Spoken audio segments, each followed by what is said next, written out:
So we created this in our minds, false evidence appearing real. We made it real in our minds. That's why Churchill said there's nothing to fear but fear itself. That's the destructive monster. So turn off things that contribute to your fear.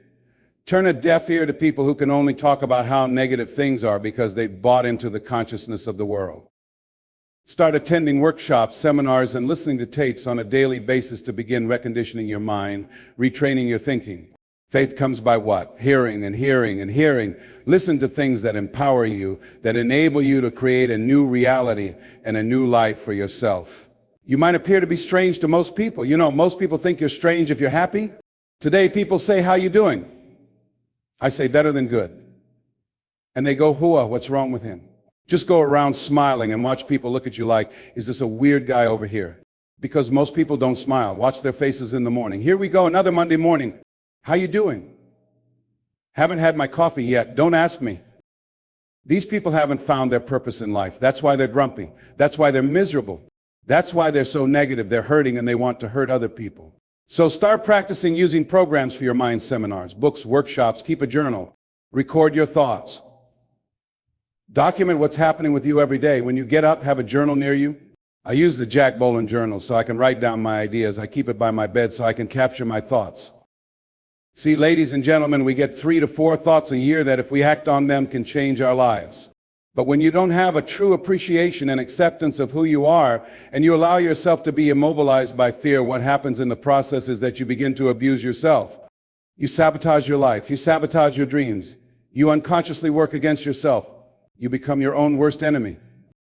So what do you do about that? You begin to realize that your dream and your gifts have so much meaning and so much value to you that your hunger for them will push you past the fear. Your hunger to achieve them will give you a special drive. As you work on yourself, as you begin to acknowledge your true identity, the true power you have, the capacity you possess to bring about change, the miracle working power within yourself to do the things you want to do, you take them on. I'm reminded of a man who was studying a special tribe in Africa, headhunters. He had difficulty developing a relationship with these tribesmen because he was afraid. He feared they would take his head. He worked there for a long time with no progress in building rapport or achieving trust. Finally, one night, while lying in bed, he thought, what is it that I came here to do? What is my life's work as a missionary? He realized I wanted to study these tribesmen. What's the worst thing that can happen? They could kill me. And he decided, this is what I came here to do. I know there's some risk involved, but I'm going to do it, come what may. The next day, he returned to the tribe and started working, trying to talk to and interview many of the members. They began to respond to him. They threw out the welcome mat. Years later, when others came to see his progress, they asked, how were you able to do this? How did you turn hostility into trust? He replied with something I think has value for all of us. He said, when life can no longer threaten you with death, what else is there? The majority of the fears we have are not life or death fears. They're not that serious. But through our imagination, we blow them out of proportion. We give them more power than they deserve. And we allow them to govern our lives. We let them determine how far we stretch for our dreams and discover our potential. As we assess ourselves, we need to pause and say, wait a minute, what's the worst thing that can happen here? Will it kill me? Why am I going through all these changes? How much power does this really have? Am I the one feeding it? A lot of times we allow ourselves to be programmed into fear. If you watch the news or read the newspaper, you'll be scared to leave the house. Am I right? You'd be afraid. So, what kinds of thoughts are you feeding your consciousness? What are you putting into your mind that either moves you forward or justifies why you're staying where you are? I used to be a door-to-door salesman.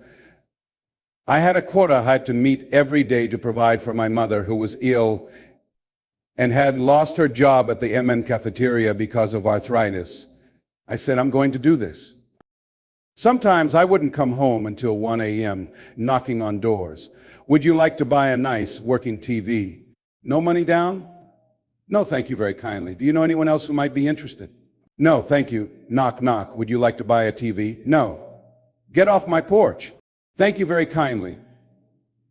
Do you know anyone else? Yes, my cousin 2 doors down. Thank you. And on I went. It's an interesting thing, ladies and gentlemen. When you put yourself in a situation where you say, I'm going to do it, the universe responds. The universe responds to the man or woman who refuses to be denied, because that's commitment. That business you want, that book you want to write, that dream you have of controlling your destiny, it's yours. The power to create and manifest, that is yours. But you have to be willing to face disappointment, to be without support, to stand alone. You can't resist a person who has that kind of commitment. The people who have made a difference on this planet. When John F. Kennedy said, "We will go to the moon in the next decade," he spoke it. That was a commitment, and people shared that vision. People bought into that. We've had countless examples in history where people have made declarations, who have committed their lives to bring about a difference. There are people taking a stand today against hunger. I guarantee you it will be a part of our past at some point in time. Someone took a stand against polio, and it no longer plagues us as it once did, because someone said, "It is my commitment to eradicate it from the face of the earth." Someone made that commitment. The reason we are here enjoying the democracy we have is because someone made a commitment that whatever is required, even if it means their life, they would do it. I remember Paul Robeson declaring, "Here I stand, for I can do no other." That's how you must be. Commitment means standing up for your life. It means honoring yourself. It means beginning to say and to see and recognize your alignment and oneness with the universe, and understanding that you are a channel for life to express through. Yet we short-circuit it with anger. We short-circuit it with fear. We short-circuit it with envy. We short-circuit it by being lazy, apathetic, or giving up too easily. Why? Why? We say, "Oh, it's too hard." It's too hard. We don't challenge our spirit. Ladies and gentlemen, there is nothing as powerful as the human spirit. You can't destroy it. You can pervert it, but you can't destroy it. I was reading Man's Search for Meaning by Viktor Frankl. What a powerful book. I'm reading it now for the 7th time, and it gives so many graphic examples of the power of the human spirit.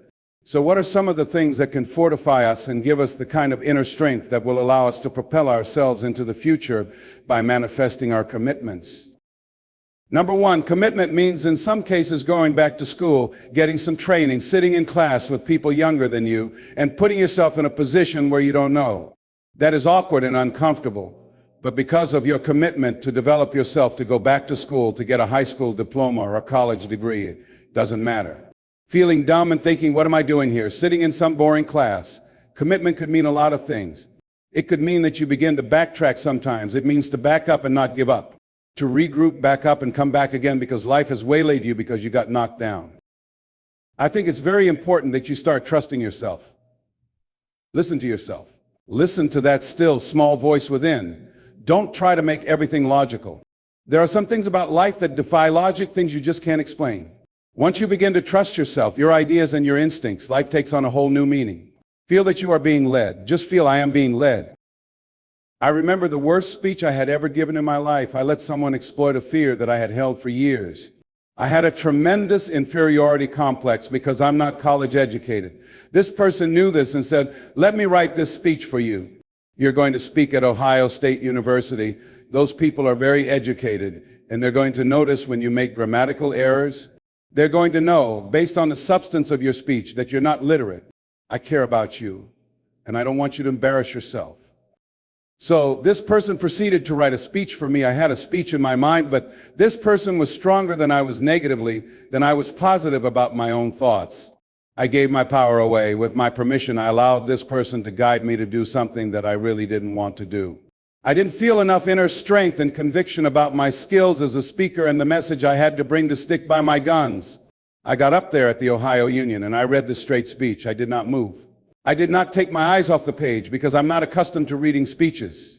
After I finished, the people gave me a standing ovation because I read it extremely well. But I was tense. I was nervous. Ladies and gentlemen, don't give your power away. You don't need anybody to approve your dream. It was given to you. If they can't see it, it's because it wasn't given to them. It was given to you. Hold it, nourish it, cultivate it, work on it. It's yours. It's your baby. Work on it until it comes to fruition. I gave away my power and I said, I'm not going to do that anymore. Here's something else. For those who make it today, do what you know is right.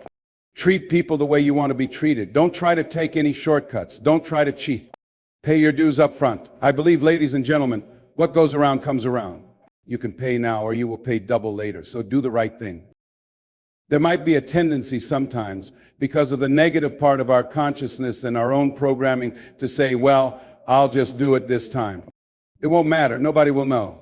Ladies and gentlemen, everything matters. You know you're somebody. I would rather lose out on my dream doing the right thing than cheat, trying to make a shortcut to get to my goal. I want to be able to look myself in the mirror. And that's what you want to do. There's an old saying, judge a man not by what he does, but by what he doesn't have to do. Judge the true quality of a man by what he does when nobody's looking. There's some good out there in the universe for you that has your name on it. Nobody can take your good. It has your name on it. They can't take your stuff. It's your stuff. When you know that whatever you're seeking is also seeking you, you don't worry. You don't run scared. You don't think somebody's going to take it from you. You listen to your inner voice and you always take the high road. There will be a tendency, a natural inclination to take the low road. You must resist that. Here's something else I encourage you to do if you want to make it. Keep your agreements. Keep the agreements you make.